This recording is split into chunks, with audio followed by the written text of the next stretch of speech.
course, it would be exactly this sort of time where OBS decides it's going to disable my microphone on OBS because I don't know. I genuinely have no idea. But it's okay. Everything is fine. Oh, you know what I haven't done though? I haven't turned Skype on to silent. La la la la la. Really should turn that to do not disturb. That way I won't get disturbed in any more than I already am disturbed.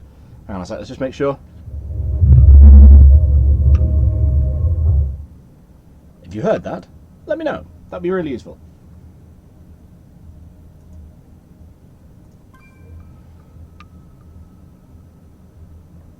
Lo.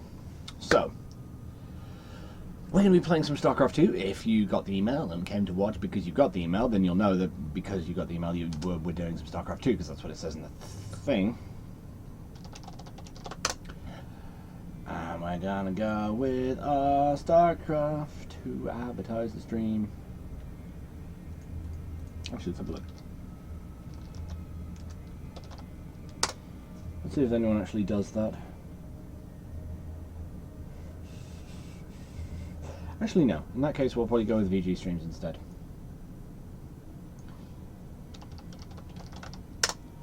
Oh, not VG streams N. That's not a real thing. You're not my real dad.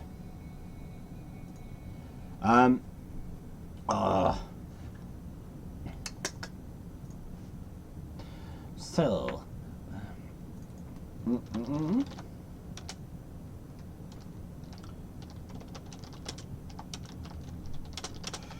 Heart of Death's Farm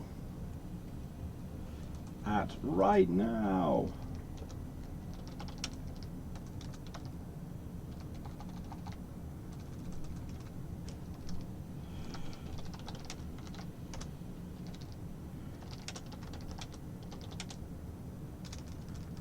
Stream peak mode games, and the possibility of free krill. Everyone! I'm not holding out much hope for the free krill, but we can always have free krill if we really want to. No, I cannot type myself anymore. TV/Nova Wolfen to watch. Group. Atomic Engine on EUBnet to join in. Right, that'll probably do. Shazam. Right.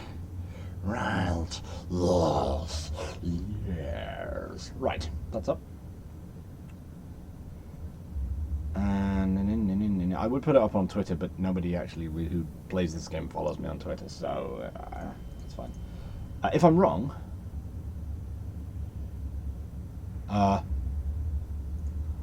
oh, that's fun. You have me on. Oh my god! One of the guys in the clan has me on Twitter. Holy crap! I should actually say something on Twitter. I'd never say anything on Twitter unless I'm responding to anyone else.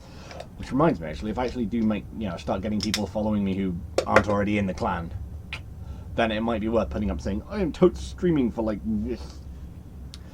But that's fine. I'm also contemplating setting up that Minecraft server at some point. But I don't know what I'm going to do with that yet. We'll have to see. But it could be cool. In fact, one of the things I'm planning on doing is setting up the Minecraft server on this. See this? See this little piece of beauty here? This little baby here is a Raspberry Pi. And if I can get an operating system, and I can get, like, I don't know how big this card is. Big enough. Then I might be able to run some sort of interesting things on that. See if we can run some scary mods for Minecraft on that. That should be fairly fun. Especially because it won't be... Wait, we've spoken on Twitter? What did I say? Oh god, now I'm paranoid about what I said. I have to go back to my Twitter archives and be like, oh Christ. Showing out. That's that. Reddit's been told. Team Liquid's been told. I believe my stream settings are down as me playing Terran, which is still true. However, not covering a live event. It's a real shame, because like covering a live event is fucking awesome. No, that's fine. Everything is pretty good here. We're pretty good. How are you? Yeah. I might also do a blog entry.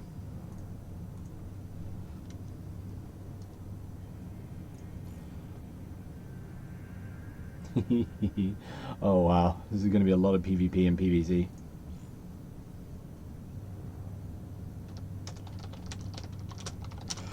Because it turns out in the game so far there's a Terran, me, I'll be spending most of my time casting, 1 Zerg and 3 Protoss. It's actually kind of fun because like there's a guy who, I don't know, people may remember him from way back, because I haven't casted properly in a very long time, called Peter Rennie, who basically he's a, well, he does interesting builds. He does there was this one time where I can't remember the name of the map exactly, but it had an island base that was between him and his opponent, and he floated his command center off to the island base, thus sacrificing all the mining time in the world, and then decided to go cloak Banshee without the cloak on the island. Had no building space to put anything in, so he tried to build his entire... He basically did a 1-1-1 on the island, and then tried to Banshee someone, lost, and because he was up against a Protoss, then got drowned and warped in units.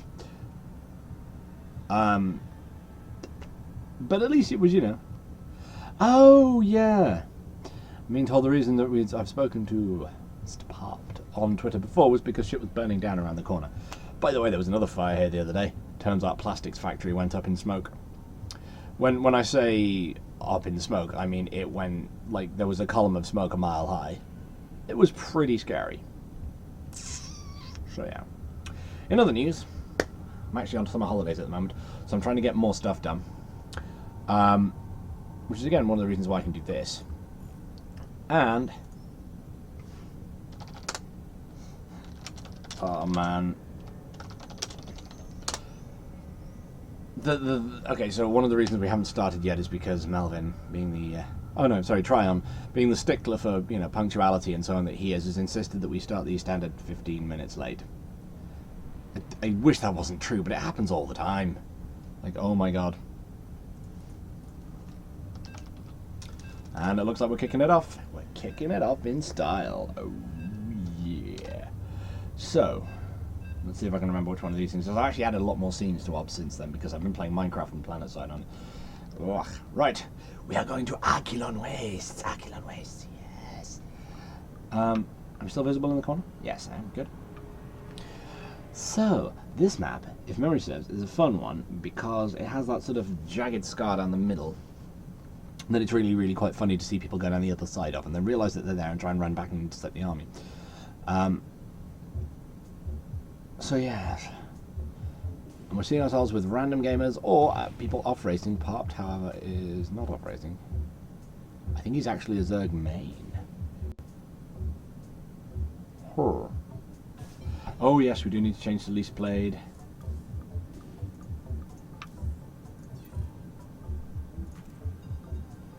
Five of 4 people required. Booyah.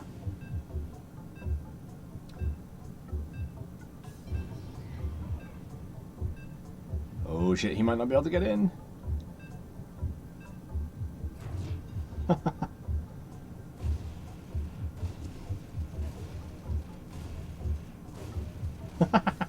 Okay, this should be entertaining.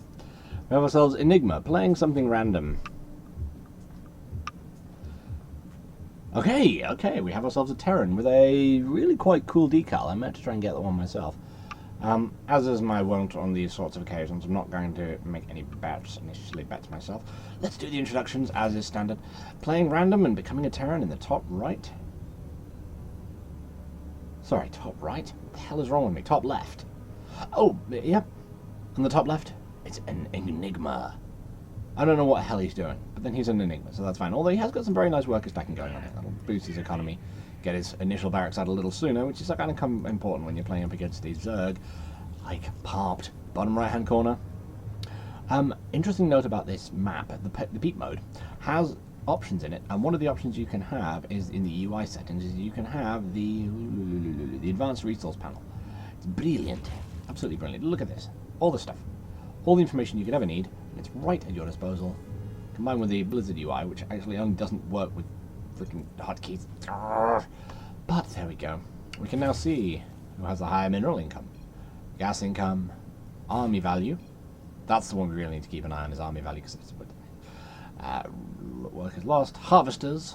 Of course, the Zerg is ahead at this point,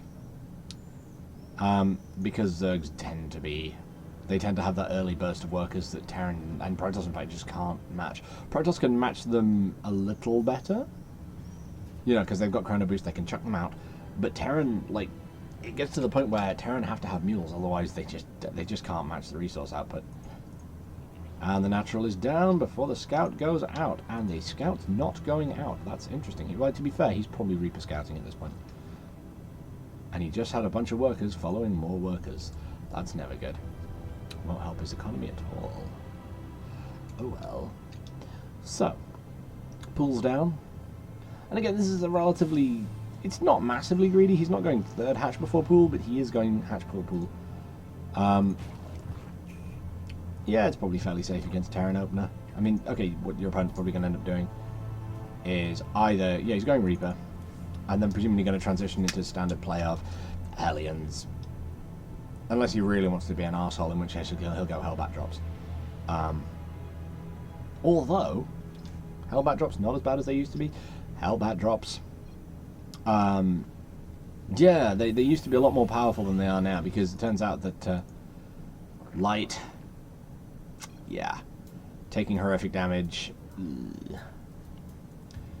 But I do believe this Reaper is actually going to get in completely undetected, and going to be able to do some significant damage because there are no queens on the field yet.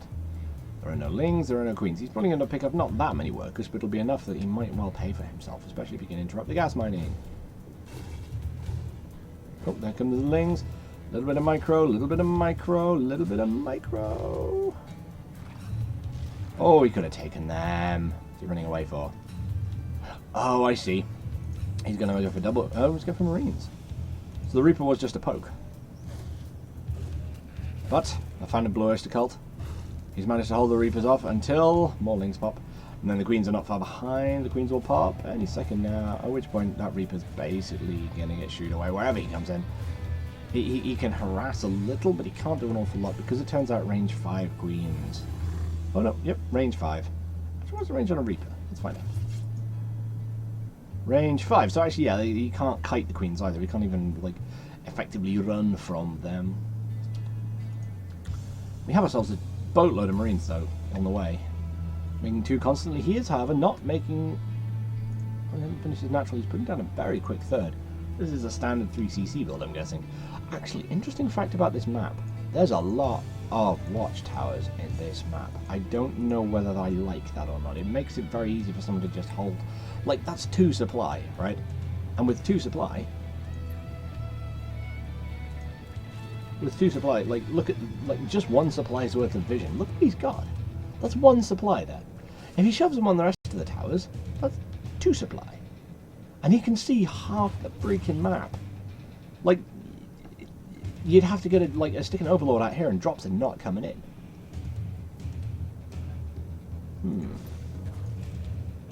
Yeah. Oh, hello. The Reaper's going to take that ling out. What was that to me just then? Huh. Someone said my name. I hope they don't wear it out.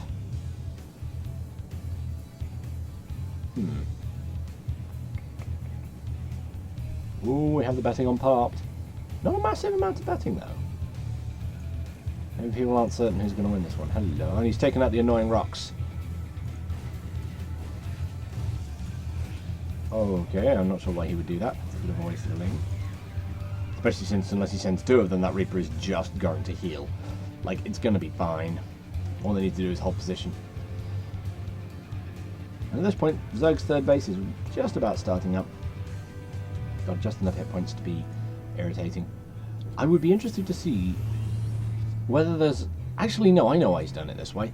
If banelings come in, they've got to take down this lot, which is like 5 banelings for the wall, and then there's another 5 banelings to take that out, which means it's 10 banelings before you do any damage to the dudes inside the bunker, I believe. I don't think they take any splash when the bunker goes down. And interestingly enough, this thing is beating the natural. That's quite good.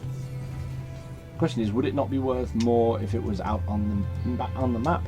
And the Overlord, the Suicide Overlord Scout, turns out he doesn't really need it yet, and he is building another one to replace it as soon as it dies. Also, the creep spread's got really quite far across the map at this point. If you're a Terran, this is literally the last thing you want to see. They're going to find a solid wall, my friend. There's a solid wall up there. I mean, okay, they'll be able to get slightly further in before they start getting shot at because the bunker's one extra hex back, but it's still not great. And he's going to see overwhelming numbers, which is presumably why he's suspiciously put this baneling nest down. Be interesting to see actually at what point Terran pushes out, because he's, oh my. Okay, that pushes him up to 5 racks. And that Overlord has seen pretty much everything. Although, distressingly, he hasn't made... That's presumably going to have a starport stuck on the other side of it. There we go. Ugh, suboptimal placement, but there we go. Never mind. The creep. It spreads. And oh boy, howdy does it spread. I mean, God, this guy's got creep halfway across the map already. It's only 10 minutes. Bit of a fight happening over here, but that Reaper is still there. You gotta kill him, man. Have some lings wrap around the side instead of just standing there. Right, so now the Terran has seen what his opponent has. He's actually seen pretty much all of his army. Not the ideal circumstance. You only needed like 3 lings to kill that Reaper. And at that point you can have 4, send 4 lings up, that's 2 supplies worth. And actually keep hidden from your opponent what exactly you're planning on doing. Bunch of creep tumors coming up. The problem is, now that he's got this production up, he's got a boatload of stuff, even though his stim is phenomenally late. As far as we're aware, this guy's not a Terran by nature. He is, however, walling himself in, and hopefully none of his Marines will walk into the range of those rocks, because losing your own troops for that would be really, really dumb. I'm pretty certain it also does as well. It actually does screw you up if you do that. But hey, such is life. Ooh, Mutalisk. Why? If your opponent's going heavy bio, that means they're going to have enough Marines everywhere. I mean, he doesn't... He's got missile turrets coming up. To be fair, he's only seen lings by this point, and there's no reason why Zerg wouldn't have spent gas on something. So if it's not roaches, it's probably going to be Muta. Interestingly enough, though, Zerg is actually supply blocked. Hence why he's building 4 Overlords at once. Baneling speed just about finishing up. So if he does try doing something weird... Oh, we get to see the moment where they start rolling. There we go. Gotta love them Banes, them dry Banes. Actually, interesting point. At this point, it would actually be more worth it to send the half of the lings around the other side of the rocks and attack them from that side as well. Turns out getting a surround works even on inanimate objects. We have ourselves the creep getting up towards the Terran's 3rd. At some point, he's going to notice this. I mean, okay, his vision is not good. He has scouted, but it was a long time ago. And now he's pushing out onto creep. Not sure I like that. I'm not sure he's going to like that either. Let's observe everyone again. Let's have a look at what's happening here. That's a dead queen. Oh no, the queen might actually live. And in doing so, she might secure some of the creep tumors because he may not have another scan. Yeah, he has another scan.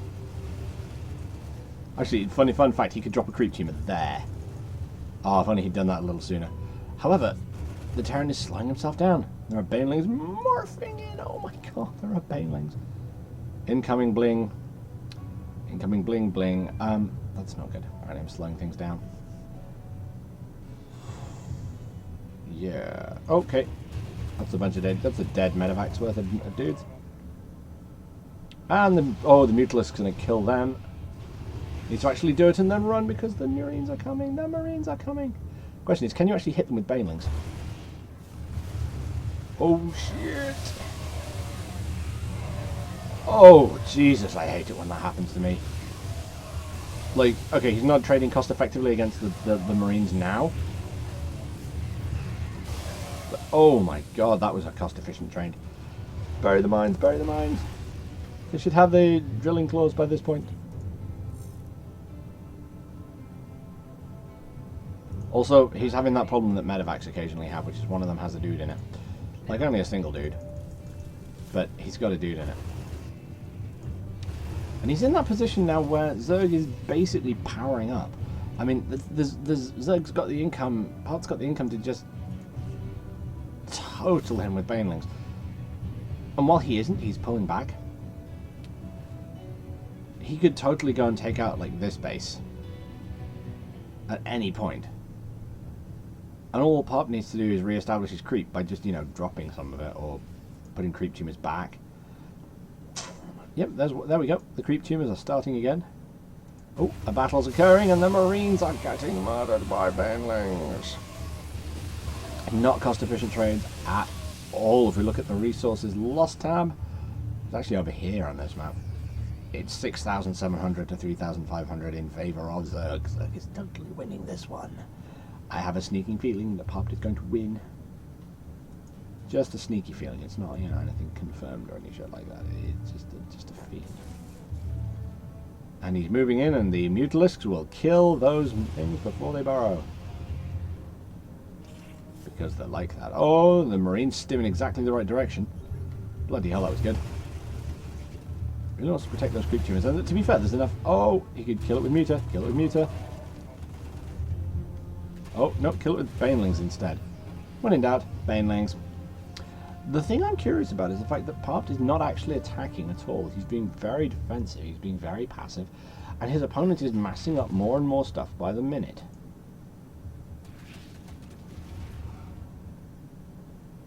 I'm actually quite surprised he hasn't gone for a counterattack at any point.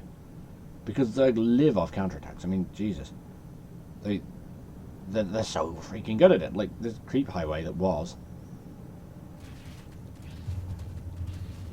Yep, he's just going to be able to push into the third. Oh my god, he's going to see him coming. And this is the problem with for me at least, the problem with Ling Bling Muta. In order to beat it, you need to have some serious micro. In order to do it, you need nothing.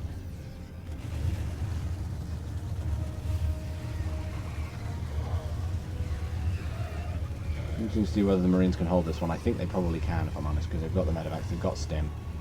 Pop's actually not in a good place right now. Enigma's doing some really good work. I think he actually needs something other than Lings and Blings at this point. Once your Marines get to a certain point above, but they're like 2-2, and yeah, Zerg should be 2-2 as well.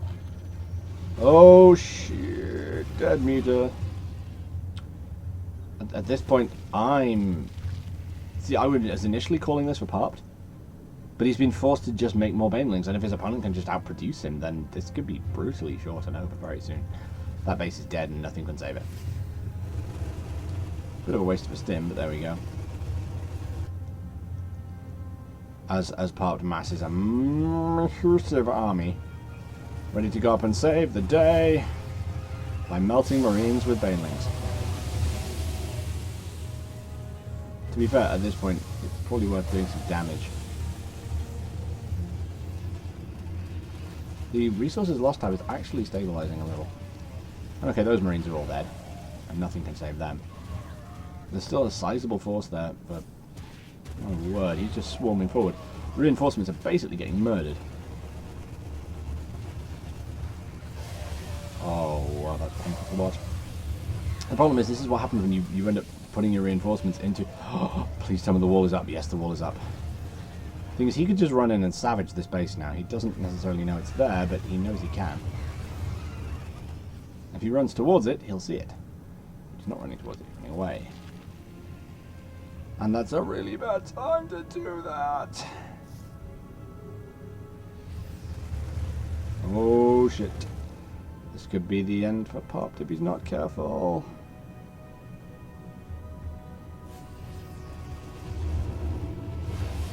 And a few of them die. Problem is, oh Christ.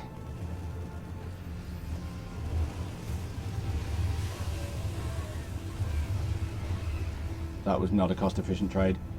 There are too many Marines there. Oh my god. There genuinely are too many Marines. That's why he's going for Ultralisk Cavern, presumably. Pull away, run! Once you get on creep, you can be a little faster, but still, oh my god. Ah, they're getting nearly +1 speed off. Thing is, if he pushes onto creep now, he could be killed by banelings from like 3 different directions. This is not a good angle for him. As the banelings have just shown us, oh my god. Yeah, Terran being driven back, and he's not reinforced his wall completely yet. But at this point, it's this base here that's the key. It's this one right here that's the really important one, because this one is the one with the most minerals added still, I think. This one? It might not be, actually. This, however, does have a bunch of gas at it, which is really quite important at this point.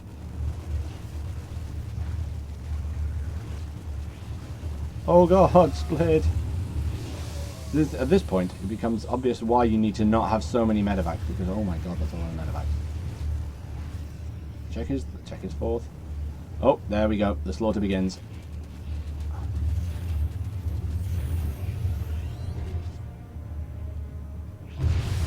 Oh, that was worth. Actually, the number of workers that just died, that was totally worth it. Even if this entire army dies, that was totally worth it. The problem is he's so good at sideswiping with the banelings. It's just like,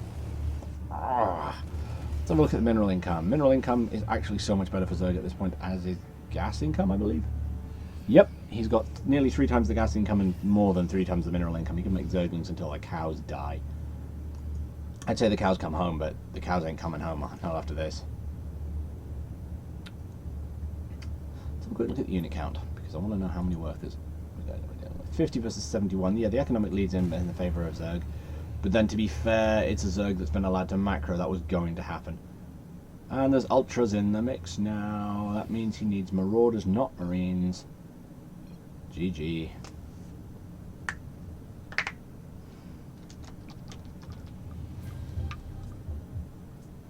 Oh, wow.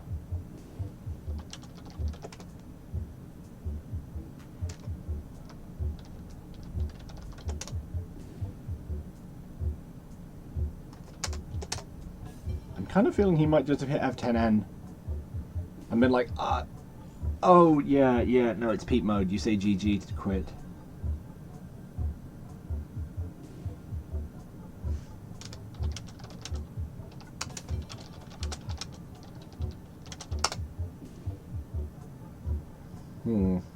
He managed to typo GG. Tell you what, let's see if we can get him back.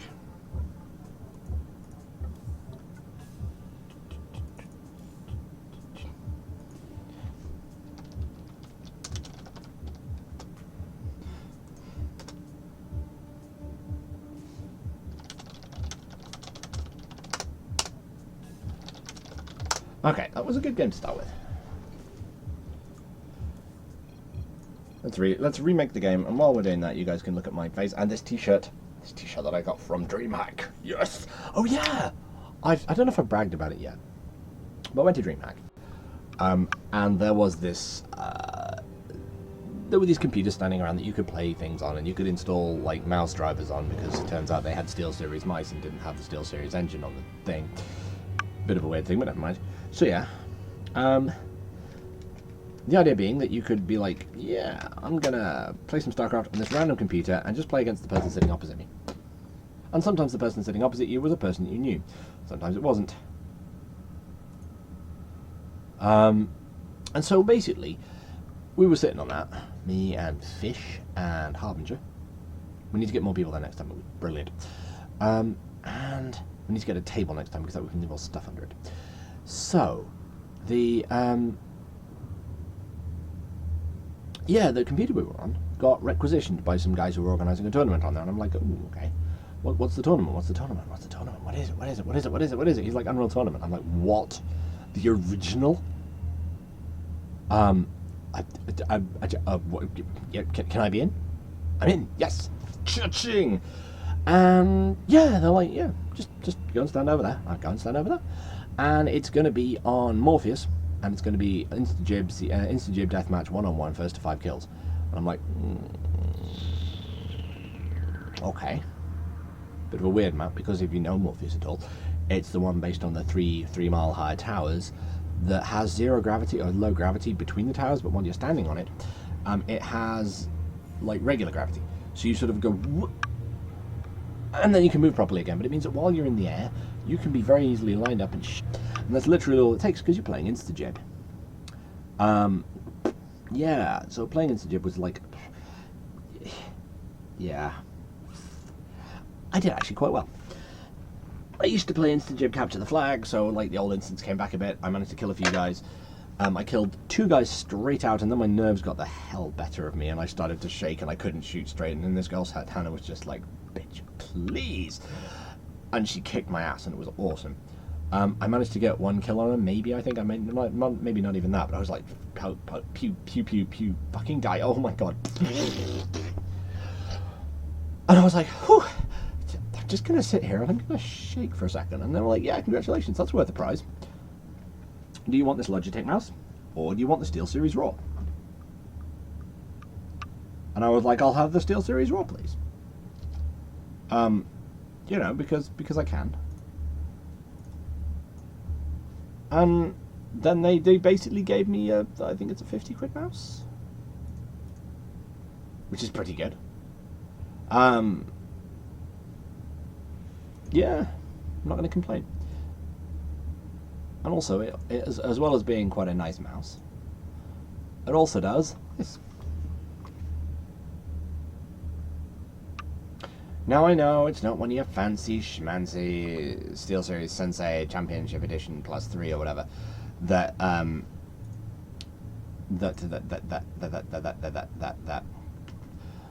you know does multiple colors and has also and then goes up to like 11 bajillion counts per minute, but it's still a better mouse than the one I was having, the one I had. I'm actually quite happy I've got it. The problem is looking at this sort of thing like flaring in the background is kind of weird, especially when you add the extra sensitivity thing. I've got the low sensitivity, high sensitivity, low sensitivity, high sensitivity, peep mode. So, yes. Okay, these guys are going to take a moment to get into this. While they're doing that, I'm going to go and fill this with water because it just occurs to me I don't have anything to drink.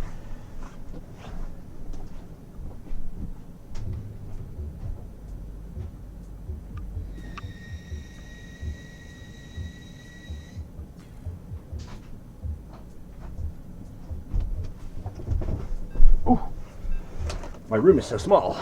Oh my god. So we have 3 randoms, random versus random versus random. Tryon is trolling, saying he is a Bronze League random, which actually might be true in some case of one of his races.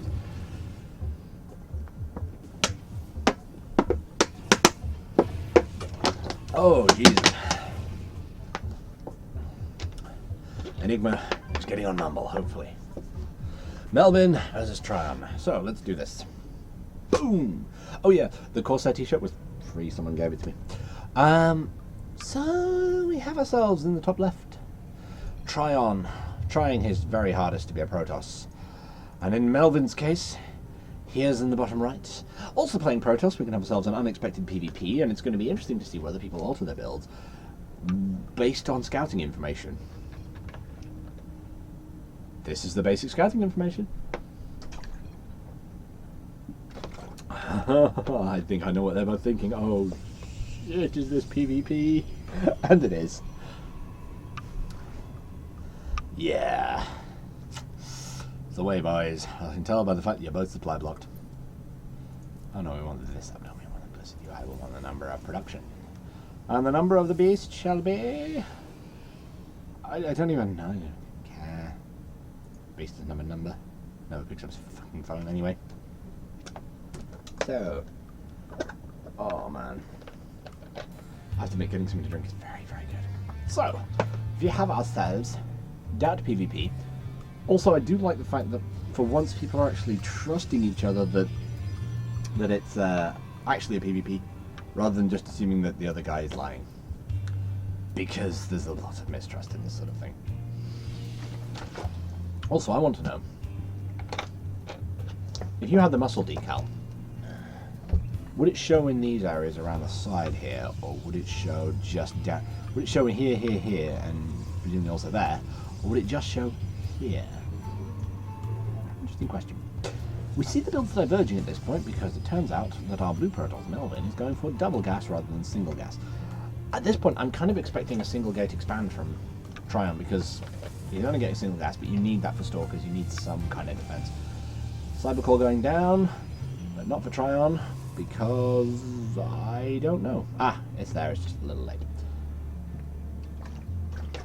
He has scouted the double gas. He may not have seen how much gas has been taken, because that's not something that usually gets scouted.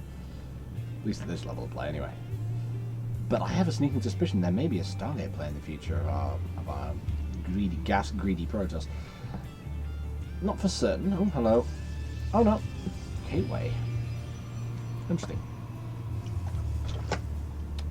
In that case, maybe he's going DT? He's certainly getting Warp Gate. Why does he need this much gas? Oh, he's going for the 2 and 2. Right, okay, fair enough. Marginally more effective than 3. As we can tell by the fact that I believe his opponent just has 1 gas with 3 in it. And the gas income, well, is nearly 50% higher for the guy with 2 and 2. Surprisingly enough, given he has 30% extra workers. So, again, Stalker coming out for each. Warp Gate on its way. Melvin's going to have it fractionally sooner, like, I think, maybe 6-7 seconds faster. Tryon, on the other hand, trying to keep a bit of space control, trying to keep an eye on the watchtowers. I'm not sure he should be doing it with workers, we didn't have anything else. Mothership Core, beautiful thing. It does amuse me very much that the Mothership Cores can't shoot each other. So you can have Mothership Core, and you can have one meet up the other one, and they can just sit there and watch each other do nothing at all. Also, I love the fact that for some reason Protoss versus Protoss ends up being a non-macro game. Like, if this was a TV anything, the Terran would have expanded by now. Shh. Don't tell anyone about the probe. Don't tell anyone about the probe. Oh, we have ourselves a bit of a nod to macro, but it might be a mistake given that his opponent has more Stalkers than him. 3 Stalkers. Oh no, he's farting around. And Tryon has seen it. He's running away. Interestingly, he hasn't cancelled, so he's confident he can hold this. He's going for a robo, and he has the capacity. He needs to get this out quickly. If his opponent vacillates at all, he's not going to.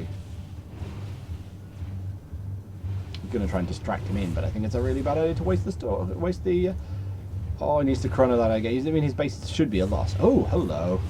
His base is not necessarily a loss. He can distract like that again. No, it's gone. It's gone. There's nothing can save this base now. He needs to cancel it. He needs to cancel it. Cancel it, Tryon. Cancel it. Cancel. Yes, he just about got it off. But now he has that beautiful thing. He has an immortal. So his opponent's Stalkers are going to become a lot less useful. Has he seen the immortal? Is that why he's running away? Possibly. I don't think he has. I don't think he's seen it. Oh god. It's going to be very unpleasant for him. And all it takes to mess up Melvin altogether is just put a pylon here. Because I don't think Melvin can actually see that. He can't. Oh god, if it goes down, as a pylon goes down there. And Tryon's getting Dark Templar. He's got a weird build. Oh my god, he's got such a weird build. That's truly bizarre. He needs to put the pylon down there. Oh, can he be seen? Can he be seen? Observe Melvin. He can't. It's close. Oh my god. Oh my god, how close is it going to come to seeing that probe? I mean, don't get me wrong. Like, I fucking love this. This is exciting as hell. I'm actually going to go into Melvin's view for the whole thing. Cause, like, oh, he's seen it. He's seen it. Will he react in time? Will he notice it there? He should have seen it by now. If he doesn't see it soon, his opponent's going to have DTs in his base. Oh my god, he has seen it on the minimap. He has seen it on the minimap. His Oracle is doing nasty things. Unfortunately for him, his opponent does have. Oh, he needs to warp them in now.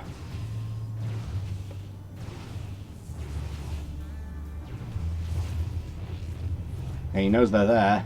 He definitely knows they're there. He's had to abandon his natural. Oh my god. Thing is, the Oracle can come back and cast, what is it, Revelation? Not Revelation, something. He can cast something useful. Problem is, he won't have any Stalkers by that point. He's force fielding him out of the main, that's fine. Does it have enough to do Revelation? Yeah, that's fine. The DTs have been pushed back. I mean, he's done a boatload of damage with them. His army is bigger, resources lost. Yeah, he's done a boatload of damage with that. But the DTs are less useful now because it turns out Oracles are amazing. Right, back to the everyone cam.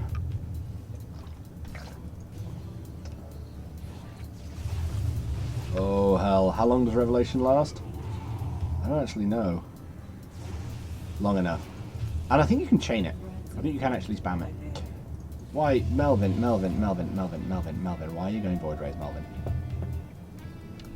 Are you a cheesy man, Melvin?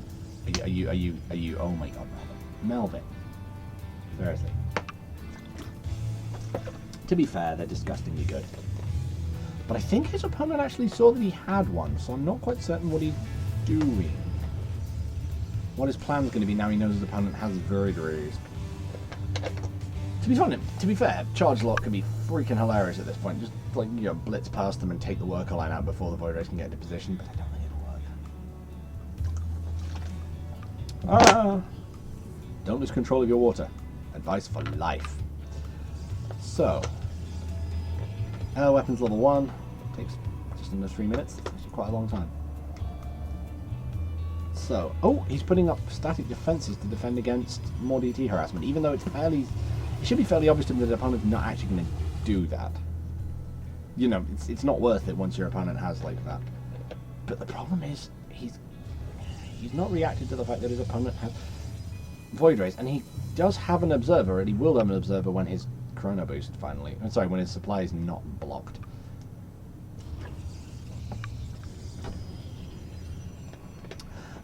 I have a sneaking suspicion Tron's not going to win this.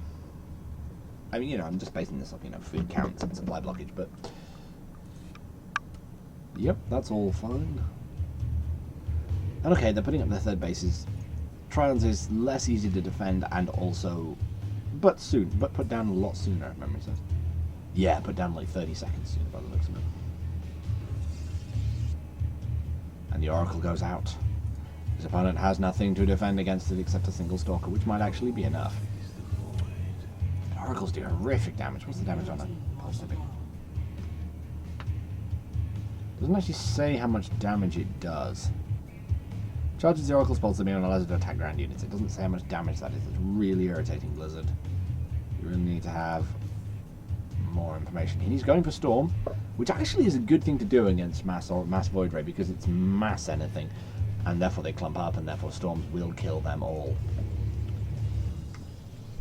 Again, I don't know though. Could be very irritating indeed. Oh, hello. The Stalker is in exactly the right place to intercept. The question is, what difference will it make? Not a lot. Still kill a bunch of stuff. And then escape. And okay, he can't exactly do that again. And he's now scouted the third there. And he's going to run into a couple of Stalkers and die if he's not too careful. Oh, clutch move. In case it's not obvious what that does. Let's observe Melvin. He now knows exactly where they are because they grant 1 square's worth of vision. And that's fun to note because it's only the 1 square. It doesn't actually tell you anything about them other than the fact that what they are and what they're next to. We actually look at army supply. Resource value of the army, Melvin is going to crush him. Just based off that. I don't think there's enough microable units here to actually be worth trying to micro, especially given the number of Void Rays. Okay, he's got Immortals, so the ground units are pretty much useless, but he needs Storms to hit and he needs them to hurt hard. He needs the Storms to work. Oh, that was pretty good actually.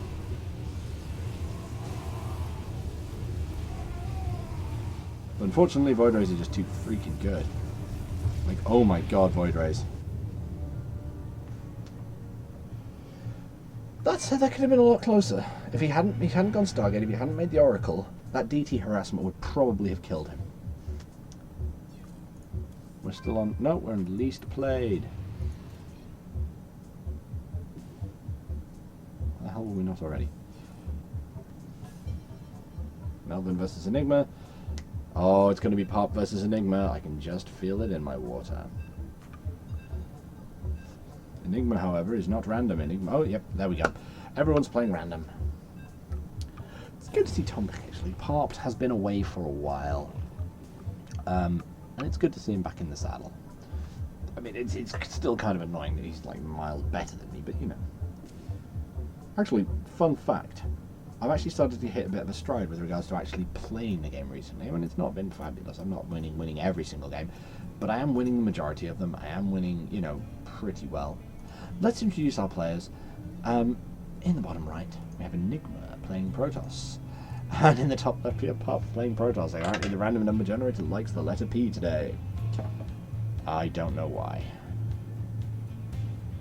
And he looks like he's going to do Nexus first expanding, or he's just super early scouting. That's super early scouting. Or he's proxying like a little bastard. Oh, if Enigma doesn't scout, this is going to hurt him. Especially because he can do proxy in the base. Before you get vision of that place. I wonder if he's going to try it. No, he's not. He's going to go into the third and do it there. I have to admit, in-base proxies are the worst thing because you can't force field them out. You got a sentry and you're like, ow, we're still throwing nothing. Yeah, in-base proxy. You little scumbag.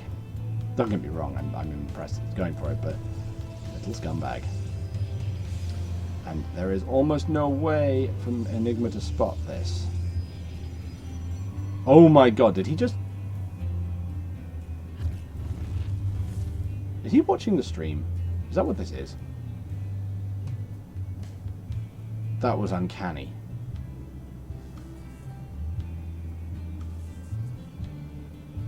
I'm suspicious. People have actually got watching me at the moment.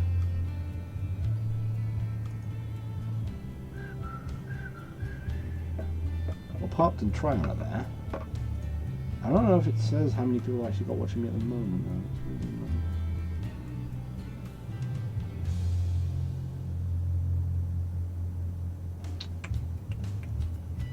Yeah, that's suspicious. Which now means that his gateway's massively behind, so actually that may just have killed Parked. That failed proxy may just have finished the game. However, he's not stopping his attempt to do some kind of proxy work. Which is alright, I suppose.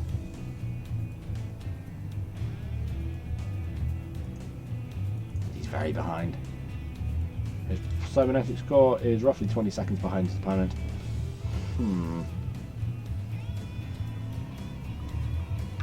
Question is he going to go for another in-baser? No, he's just going to go for a scout this time. He's actually just going to go and see what his opponent is up to and whether he can mess with it. And then he's going to go off and hide in a corner somewhere. Did he actually put down a pylon in that corner? No, he didn't. But his opponent couldn't take the chance that he hadn't, and therefore had to go and check. And the little probe is running away. Everyone's sort of left their enemy's bases alone for now. We have ourselves that warp gate research not being researched. There we go, that's better. That's what you need to chrono boost, buddy. Given that your opponent's is now 50 seconds ahead of you. Which means his production is going to ramp up a lot faster than yours. You are going to need to have some seriously good macro in order to catch up that gap. And okay, it's possible, it's doable. Oh, hello, Parked is going Stargate. Perhaps he's going directly into Void Rays and he's not passing go. I don't know. He's doing proxy Stargate. Twilight Council versus Stargate. Yeah. He's going to blink.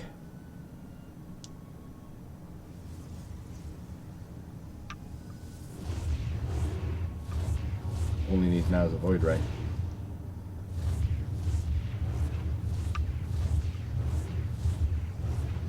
Oh, hello. Enigma's sending his troops around. And they are going to be able to destroy this pylon before anything comes out of it.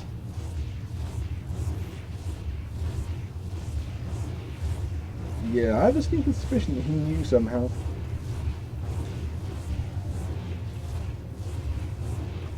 So, Enigma, if you're watching the stream, you shouldn't be. Tisk tisk.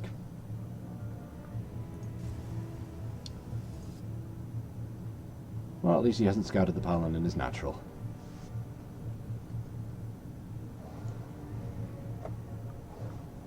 Let's see what happens now.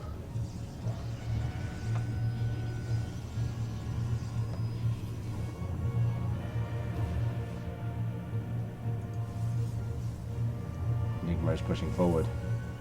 The might of his army is still too great to be reckoned with. I mean, Warp Gate exists on both sides now. I'm interested to see whether, if he scouts his... Actually, it's interesting that he's not expanded. He's doing all this off one base. And... oh, he's pushing him with a boatload of Stalkers. I say boatload, I mean 6 standing in a nice stacked pyramid. But I don't know if it's... I think it's going to be more than enough. I think his opponent's going to be outmatched any second now. And obviously he's going to have to... if he pushes right now...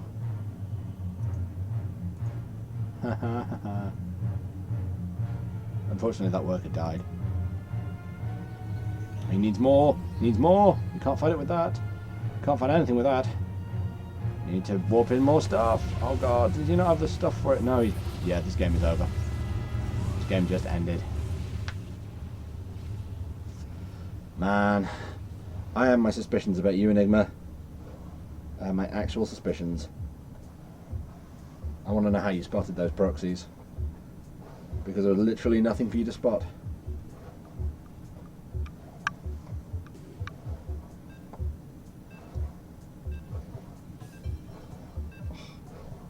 Distressing how fun brushing your hair can be sometimes. Like, Jesus. I'm gonna set fire to things. Not that I set fire to things very often. Well. Let's see what happens here. We have a random versus a random, Triumph versus Melbourne. We've had this matchup before, but question is, what will they be this time? Will it be PvP? I really hope not. I've already had that. Oh, okay. So we've got a TV, either TVT or TVP. Let's have a shifty in the bottom right. Tryon. Here's a Terran. Playing the yellow Terran. And in the top left, the blue Protoss Melvin. Good luck. Which, as far as I'm aware, is Dutch. Could be something else. I think it's Dutch. I'm going to have to lean back for a bit and watch my slowly glowing mouse. So, I'm trying to think. I'm trying to remember what these guys' mains are. I don't think either of them are Terrans by nature. I have a feeling this might be an off-race versus an off-race. I'm pretty certain at least one of these guys is a Zerg. And Chrono Booster workers, because why would you not? This is not a 4-gate situation. You don't need to chrono you don't need to save your Chrono Boost. I do love that that's one of the things in this game that you end up doing is just as a matter of course is you count the Chrono Boost your opponent has. You see roughly how much they have because you can tell roughly what quartile it's in. And he's going gas before racks, which is just weird. Especially because the opponent can do all sorts of things to him before he gets the barracks on it. And actually, fun mind games would be attacking that worker. Oh my god, that's a really good mind game. That's really, really irritating. I don't know why he didn't stick around and lose that probe to cancel the barracks fire being built. Oh well. He needs to pull that worker back. It's not serving any purpose. It's not serving any purpose and it's gonna die now. Oh god. Yeah, he needs to pull that injured worker back. He can scout with the other one. You will see that his opponent has double gas. Again, this is not a sort of a standard expand play. This is a doing something play. You don't get double gas this early unless there's a specific purpose for it. I have to assume though that this is going for a Quake Factory because he's got enough gas for it, hasn't he? Oh no, he doesn't quite have enough gas. Going for Reapers. Okay. I stand corrected. But he hasn't made this yet. Oh my god. Oh my god.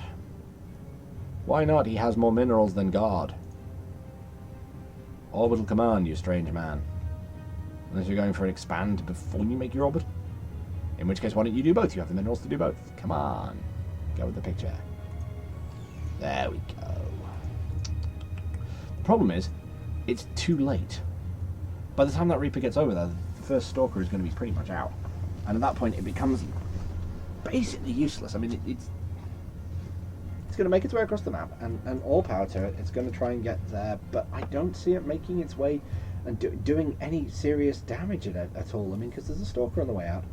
There's a Mothership Core on the way out. It'll be able to poke its head in. It'll be able to do a bit of scouting, but it won't be any use as a Reaper. It'll just be basically a fast SCV. Especially if it stops there. Oh my word, that's the worst place in the world for it to stop. Yep, Mothership Core says, get out of my base. Didn't even need the Stalker, you could just get the hell out. What? Think and fly, doofus. And you can't escape by that. Oh, he needs to get away. He needs to get away with this Reaper. It's still potentially useful. I don't think he saw the Stargate. So this is going to turn into some funky Oracle shit.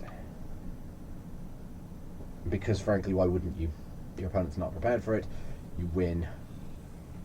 Like, just so much. Especially if he's gone Reaper opening and then made himself a reactor. Oh, God. This could be brutal. This could be horrible. Especially if it isn't scouted, which I don't think it's going to be. Don't get me wrong, he's scouted the Expo. He knows his opponent is expanding, but he didn't see that Stargate. So, what do you reckon, Nathanius? In terms of macro, like, it's that moment where, you know, Terran might be ahead at this point. No, he's not, but he could be. And it wouldn't make any difference.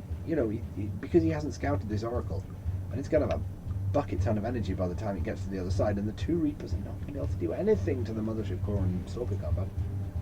But he is going to lose half his workers to this Oracle if he's not very, very careful, because it's just... Oh, it's going to jump up straight in front of the Mothership Core. Yay! That's what you want to do.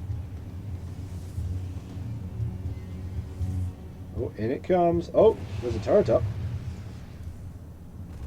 That was pretty nicely done. Unfortunately, it can't just sit over your workers. We'll go and harass the Nat. Yeah, all those workers are dead. Oh no. Yeah, there we go. Now all he has to do is wait till it runs out of energy and then kill it. Problem is it does so much damage. Okay, he doesn't want to be leaving it there. That's a really bad place to leave a Reaper, an Oracle rather. In front of two Marines! I mean, if it had energy, that would be fine, but it doesn't. It doesn't have any energy at all. And he successfully managed to suppress his opponent's natural because nothing is now mining there. Even the energy under... You need to use the... Oh my god, he needs to cast mules all over the place. I ought to prepare for DTs and make scanning. Interesting he's going 2-gate Robo, rather than like 1-gate or 3-gate Robo. Give him approach for originality of build. And he's making a Phoenix. Okay. Again, I'm slightly suspicious, given that his opponent's clearly going mass marine. He had barracks with reactors on them. I'm not certain Phoenix is the best plan against that, because their only superpower involves not being able to move. Maybe. Oh, the Oracle goes in, shuts down a few bits and bobs, and is nearly killed. Manages to run. That Oracle harass has actually been really effective the whole game through. It's been really quite brutal.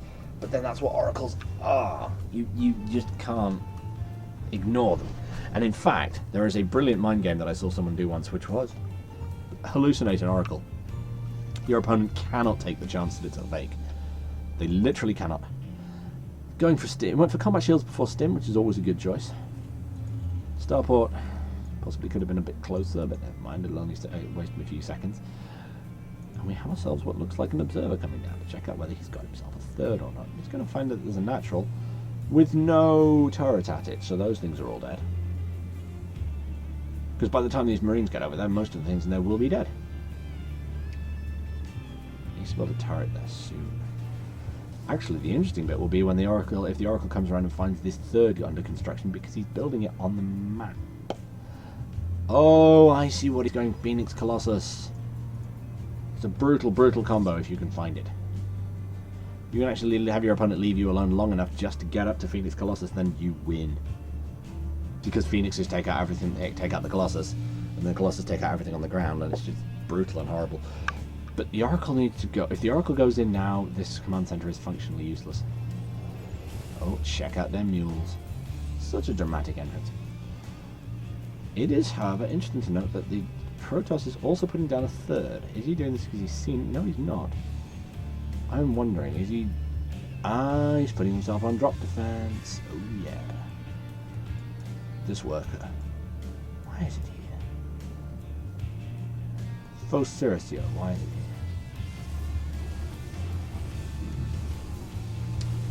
Oh yeah, don't stand in the green bits. That pylon for spotting, and other things. I would be interested to see whether... Hello, there we go. Now this right here is Melvin planning ahead. Occasionally I refer to him by unflattering names, but for the most part, Melvin does have some good stuff in him occasionally, and this right here is one of them, because that is going to try and drop into the main. I'm pretty damn certain it's going to drop straight into the main, and it's going to fly straight by 6 Phoenixes that are not patrolling there anymore. Melvin, no! He's going to get a drop in your main, he's going to see your composition, he's going to start maneuvering against it, he's going to make Thors. I just like Thors, and also they do massive damage versus air. That's pretty much your entire composition at this point, dude. If you just left the Phoenixes there, then that drop would have been killed exactly where it is now, actually. That's precisely where the Phoenixes were. I'll be fascinated to see if the Oracle is coming in. Yes, it is.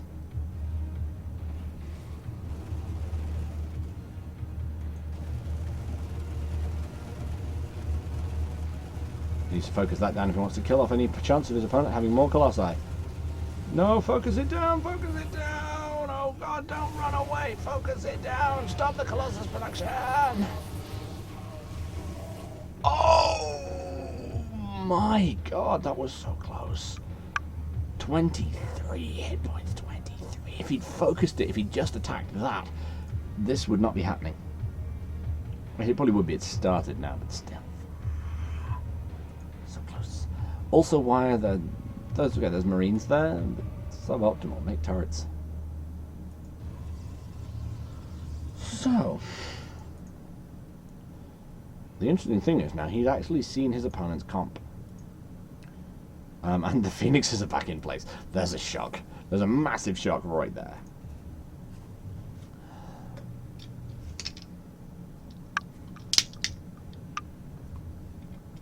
Missile turret 2. Finally learning his lesson. Interesting point. He's got a massive gas income off this place. Sorry, mineral income. He's not got that great a gas income. He really should get some more geysers, like, or maybe put more guys into these geysers, as he just did. I was needing suspicion I'm being watched carefully. Actually, no. Let's be generous and assume that people are not stream cheating, because that would make this game incredibly boring. Although I'm interested in why Melvin hasn't sent this any further out. I mean, he's got one over here, which can in fact see everything it needs to see, you know. Also, you didn't want to load up the one dude.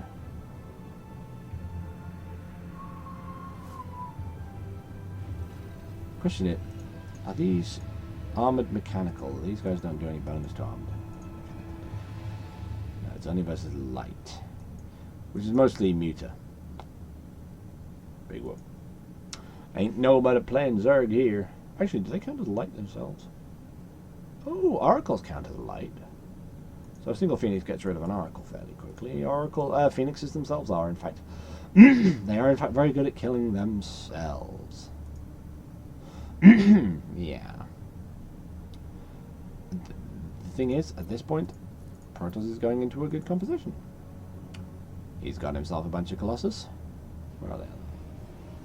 Got 5 Colossus, 10 Phoenix, an Oracle, some Templar. The question is, does he have have Storm. He does not. He does, however, have Siege mode.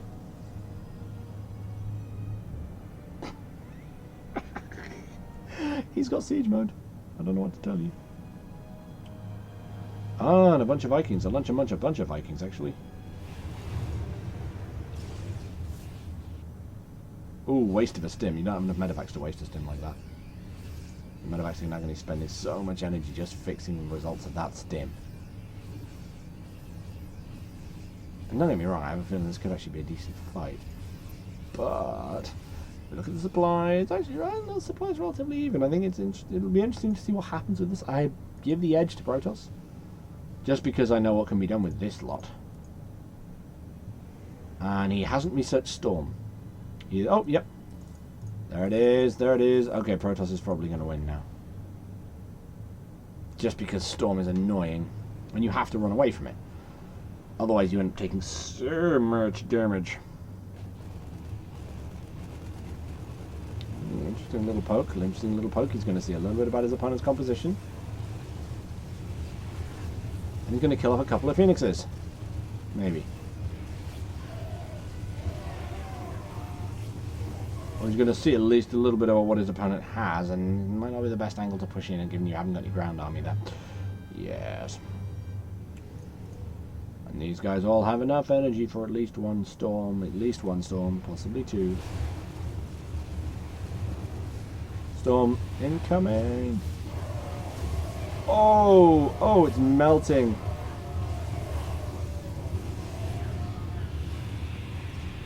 And that's how you kill a Terran.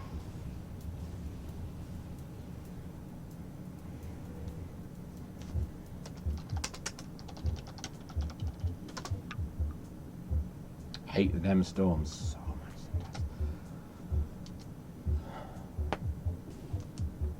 much. Okay.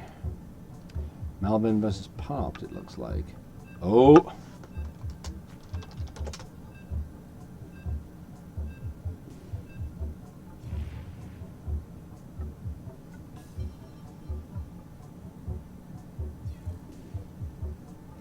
So it's going to be Popped versus Enigma. We know this because we're currently set through less played. Oh, he's playing Protoss. Protoss, random. Oh, it's too late. Actually, probably isn't. Oh, we have a ZVP. We've not had one of those this evening. This should be good. Actually, oh, that's fun. The Changeling Zealot is in fact marginally smaller. I wonder if that's something that's actually true in the regular game. I wonder if that's actually a thing that happens. I'm curious now. Genuinely curious. Sorry, I've got the problem. I don't know what to do with my hands.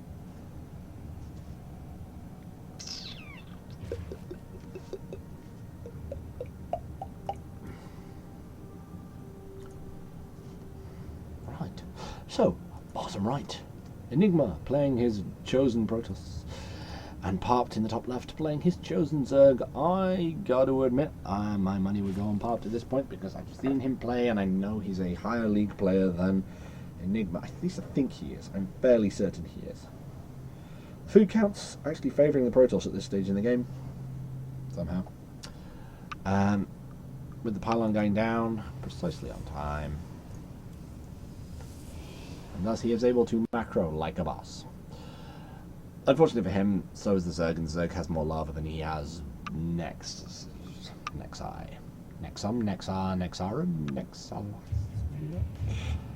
Yeah. Oh, why would you go behind the minerals? It takes a long time to get back. That's bad. Right. Now he needs to scout, because he really should have walled himself in. Oh, wow, he's dead.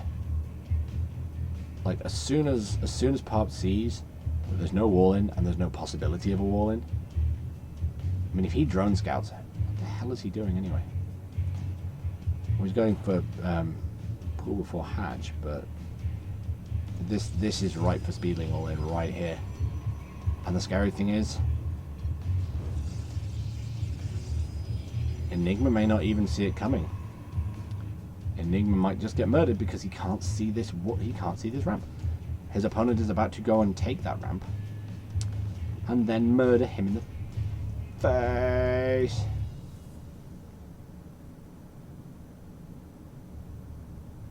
I don't know what to think at this point.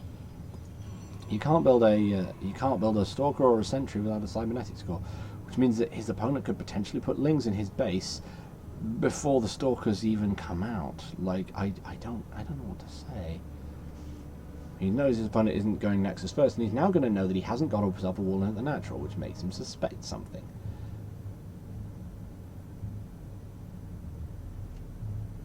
Question is, where's he going to wall in? Because you have to wall in against Zerg. If you don't wall in against Zerg, then they kill you, and that's so late. That's so incredibly late. I mean, he's put himself in a position to wall in most of his like his natural expansion, but there's no wall in to stop Lings just running up the ramp. Okay, no, he's gone the other way. He might have realised. He might just have sent Lings across. Oh, he sent Lings across, all right. The Lings are going to be getting back before the Stalker's out. Nope. There should be enough Zealots out to kite, to ward them off, to wall them away. The problem is all he needs to do now is just make a bunch of Lings and just attack, because Speedlings will run by this wall like it isn't even there. Because it isn't. There's a single pylon to cover all that space. I don't even think it's in the right place to cover all that space anyway. I think he's in the wrong place there. I think he's in the wrong location. Here's Harbour sending out Zealots to kill some shit. And his opponent should be seeing it coming. At least you'll see the Stalker and probably the 2 Zealots as well.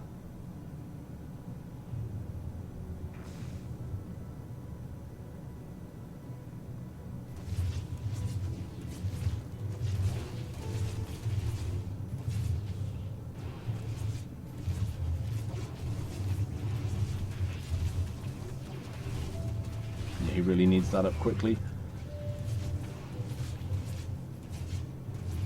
Yep, chased away. Oh, and he's going to lose 1, maybe 2 Zealots. Yeah, no, he's going to lose 1 Zealot. Lucky. Not so lucky, however, is the Mothership Core, which is about to wander into the range of a couple of Queens. Yeah, you don't want to do that. Okay, he's finally walling himself in. He might be safe against Ling run-bys at some point in the none-too-distant future. That, however, is still not tactical. So apparently Popped isn't going for mass Ling. He's got a bunch of lava. He has a bunch of minerals, I think. Yeah, he's got a bunch of minerals. Oh, no. Well, you know, no, actually, he's got virtually no minerals. His macro is good. I think it's interesting to note. Actually, I don't know what's interesting to note at this point. This guy's gone 1 gate, 2 gate, 3 gate, 4 gate. Got no upgrades going, so he's not looking for +1 timing or anything like that. Sentries, he's going to try and force field him somewhere. Problem is, there's a Queen about to see that. Creep spread is getting a little too far forward. And the Queens are both dead. Well played, Enigma. Well played. That's 2 dead Queens. That's a hefty loss. I mean, to be fair, they weren't exactly, you know... They weren't reinforcing the... They weren't injecting the bases. They weren't, you know...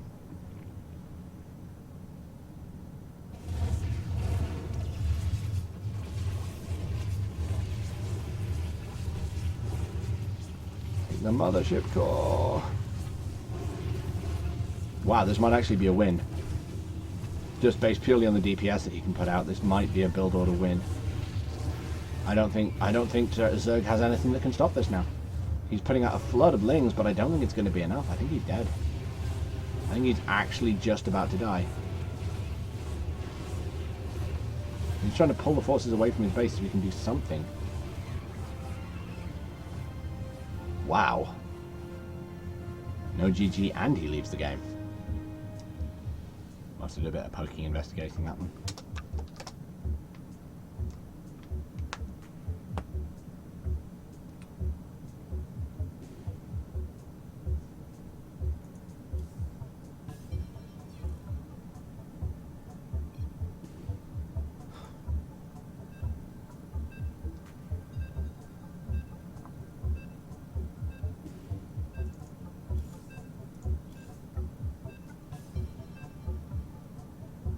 Huh.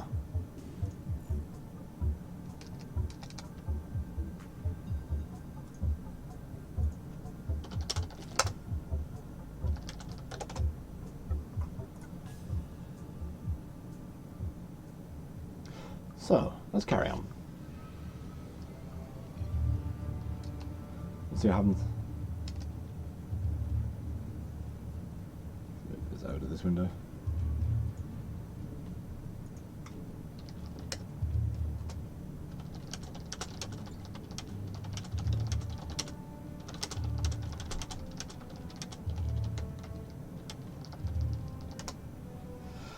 Right, apparently he's fine. Apparently he's just like, it's bedtime. I need to crash out. Actually, that reminds me.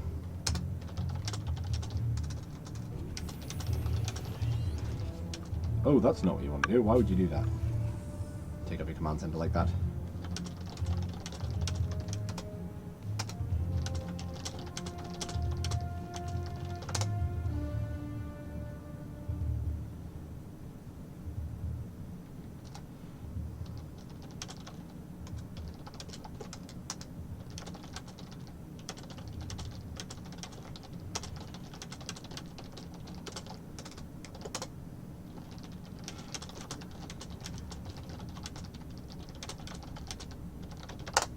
So, we have ourselves a bit of a Melvin in the bottom right. Slightly Melvin, not massively Melvin. And he's facing off against Triarm in the top left. Having ourselves them standard openers, it looks an awful lot like a Reaper opening from our Terran player, who apparently hasn't noticed that there's a probe in his base. It's right there, it's right there. If it just moved this way, he could in-base proxy you and you wouldn't notice. On the other hand, the probe can't actually see an awful lot. It can see that he's got a base. And it can probably see that he's going for Reapers. However, he is a Blue Oyster Cult fan and thus does not fear the Reaper.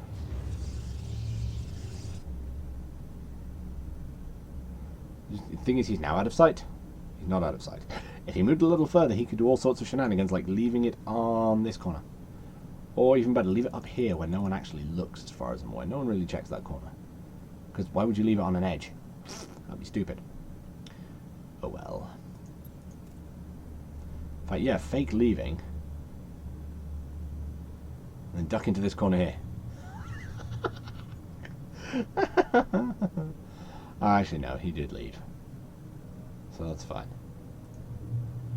Oh, hello. We have a command center coming down before the Reaper actually gets out. I think that might have involved skipping a supply depot somewhere. So let's see if he's building it. Yep. Okay, so the Reaper's on its way across the map.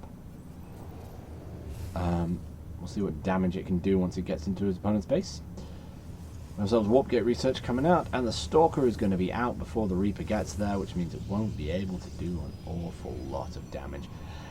It's a sad fact that, like, you need a lot of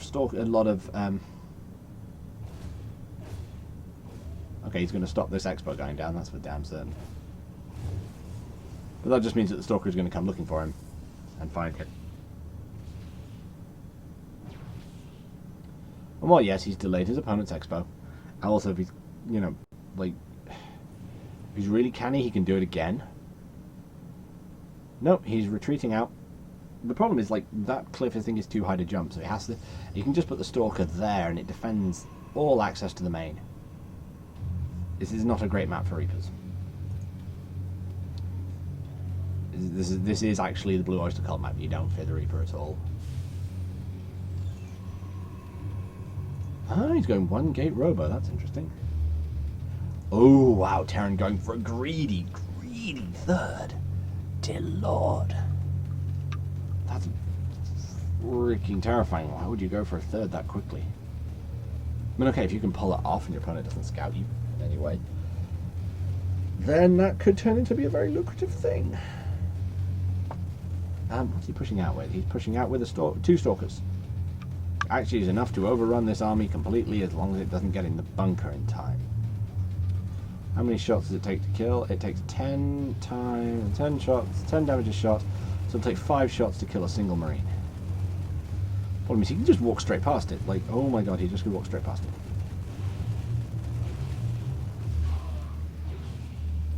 You need to retreat from the bunker! Bunker retreat, bunker retreat. Retreat from the bunker, retreat from the bunker. Just run past it next time, jeez. Yeah, that's... Terran's third, going down, looking very pricey. Looking very nice. Actually, that would be an interesting thing to do. To send the Mothership Corps around the side here, harass the workers, pull the Marines out of the out of the bunker.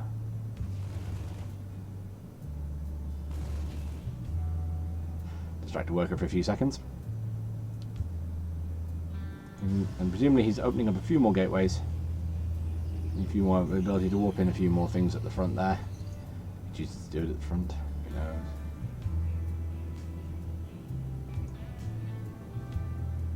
Ooh, this could get bloody very quickly. They warp in at the back of the base.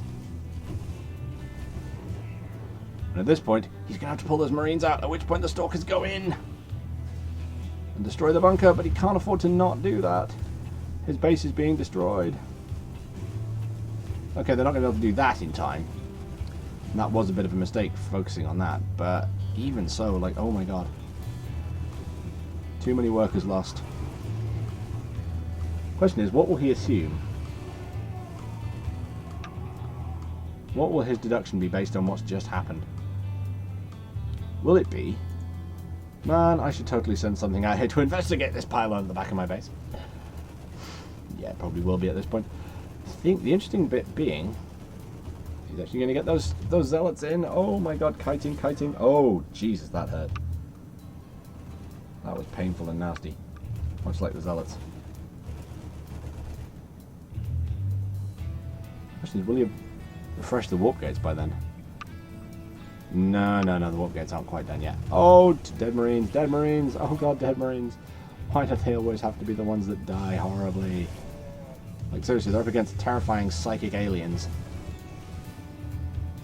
I mean, okay, the Terran cannot outproduce... The Terran can outproduce his opponent for the moment, but at this point, it's like, oh, he can't afford to take the chances. And the bunker's gone down, he's trying to take out the Immortal, but it's not going to happen. At this point, I think Terran's just being pulled in too many different directions. He's focused on his economy, but I think he might have lost something slightly more important, which is the game. Yeah, he needs to kill off that zealot before it kills his entire worker line. In fact, if I find somebody looking at workers killed, let's have a look. Units killed.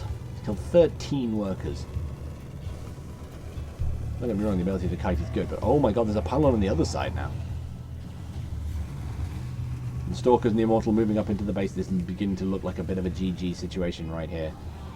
Pulled in too many different directions. That's before the Colossus even comes out. I mean, it's just like this is turned into a brutal slaughter.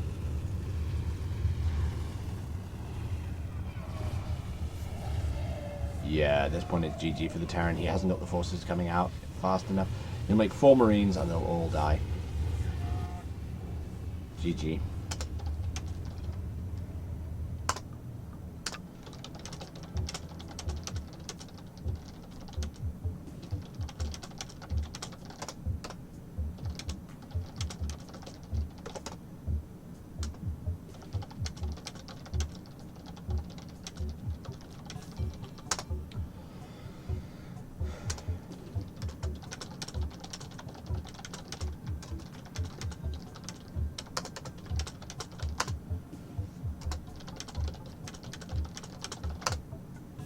Right, the idea for the training session tomorrow is that we'll be putting out, we'll be basically giving people objectives to achieve. If they're worried about their macro, then we'll have a couple of games where we have someone coach them and focus them on their macro, so that they do better. Let's focus on this for a second. And I'm hopefully going to be able to do something about this camera because the video isn't great. The frame rate is bad, and I don't know why. In any case, let's quit out of this game for now, because we're not playing it for now. If you like what you see, follow me at NovaWolfen. I don't have a Facebook page.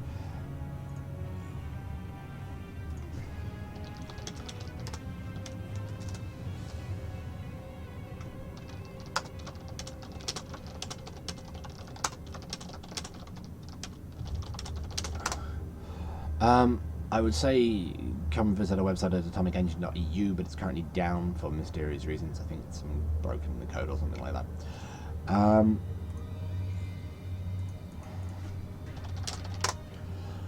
So yeah, I think that'll do for now. I think we'll just call it there, and we'll try and get ourselves a bit more stuff done over the holidays. I'm considering I'm going to try and upload this directly to YouTube from Twitch, because I think there is functionality to do that, and if that's the case, then this should start going up on YouTube a little bit more regularly.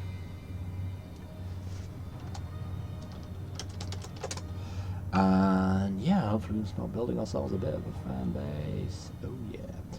For now though, I'm going to go and open my window because it's so fucking hot in here. Oh my god, I want to pass out. So I'll see you guys around. See you same, well, probably different bat time, same bat channel though.